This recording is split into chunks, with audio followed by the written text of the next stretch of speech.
Yo! What's up guys? Ito yung mga remaining plot twist ng NBA free agency. Klay Thompson will sign with the Miami Heat after ng buyout sa Dallas Mavericks worth $17.5 million. It was the necessary move or gamble para kay Klay Thompson to chase another ring kung saan merong Giannis Antetokounmpo at Bam Adebayo sa South Beach. Dito talaga yung perfect pumunta kasi yung duo ni Bam at Giannis really lacks of shooting.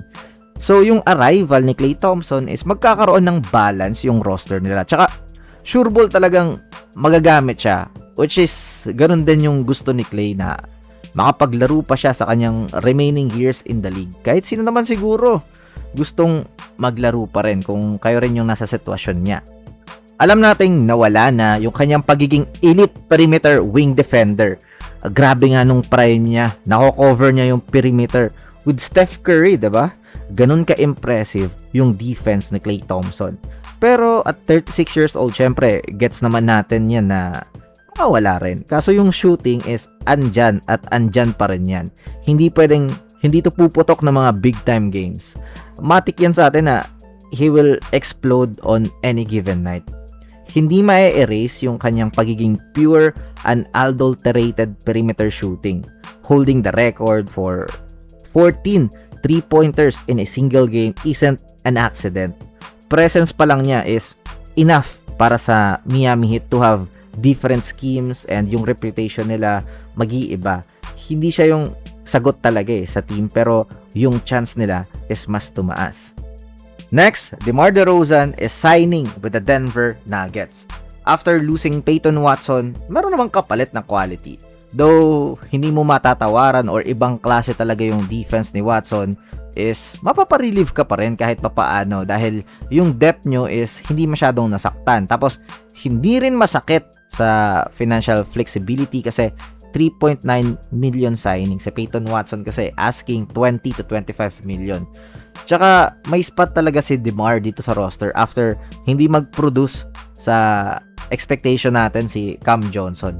Ang tawag nga ng mga subscribers natin dito, yung mga nagko-comment dito sa channel, sinasabi, is Cam Johnson. So, grabe nga yun no? Sabi-sabi pa natin, ayos lang na nawala si MPJ kasi shooter din naman si Cam Johnson.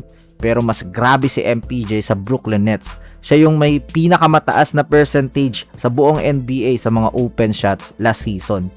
Pero with DeMar, sana he can hit some timely basket or sa 3-point shots para hindi siya yung magiging off-the-bench weapon lang ng Nuggets. Last season, nag-average ito ng 18.4 points on nearly 50% shooting. Tsaka, ang malupit kay DeMar DeRozan, underrated nga to kung tutuusin. In the last 5 years, sa era ng load management, nakakapaglaro ito palagi ng over 70 plus games. Grabe yung durability at availability. Last season, 77 games. Having a veteran who stays on the floor gives the coaching staff a stable foundation night in and night out. Sa mga first game ng season, expect natin na meron talagang mga tactical experiment kasi nga yung laro ni DeRozan relies on heavy mid-range diet. Meaning medyo mawawala ng konti yung movement offense ng Denver Nuggets. Pero ang gandang counter niyan pag mga clutch moments kasi nakafocus kay Jokic at Murray. So, a good problem sa coaching staff. Pwede mo munang gawing off the bench talaga si DeRozan sa mga start ng season. Then, pag mga clutch moments, doon na sila magsasabay-sabay kapag yung pace is mabagal na.